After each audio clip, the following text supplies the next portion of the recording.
Знаете ли? Jesus. Знаете ли? Знам. Така е, машалла. Знам. Браво, радвам се на вас.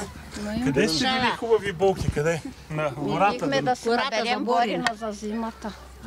Да не ви задържаме много, че сигурно тежи. Ама, какво ще му пожелаете? Какво ще го питаме? Еми успех. Успех? Да, жив и здрав да го избера. Да помага на бедните, Нали? безработните. Цуни ръка на вас.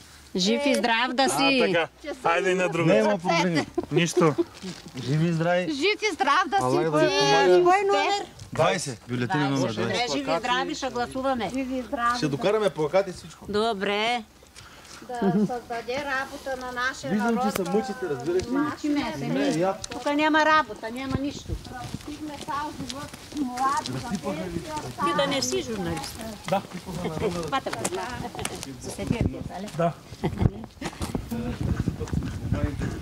Ама сега му помагаме на него.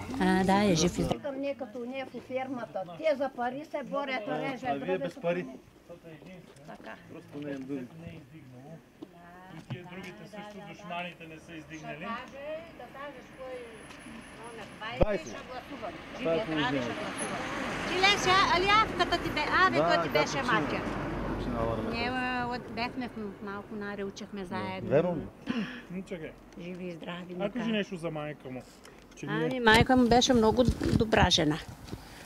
Не? Тя починала се. Да. Тя почина Ние горкия. наборе бехме с нея. Едно време ходехме в малко наре на бригади. Много добра жена беше. И всичките му щуроти ги изкарала. Така. Оплаквала ли се? Не, Не. Тя се... Тя беше ученичка, не беше.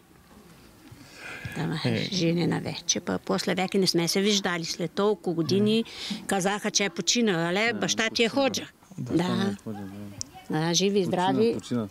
Почина Да преди дава 4 месеца вече. Аллах дженетника. Иншалай, да живи и здрави, ще гласуваме с номер 20. Браво. Благодаря ти. Извинявай, че те спряхме. Ще дойда пак, лично ще ви...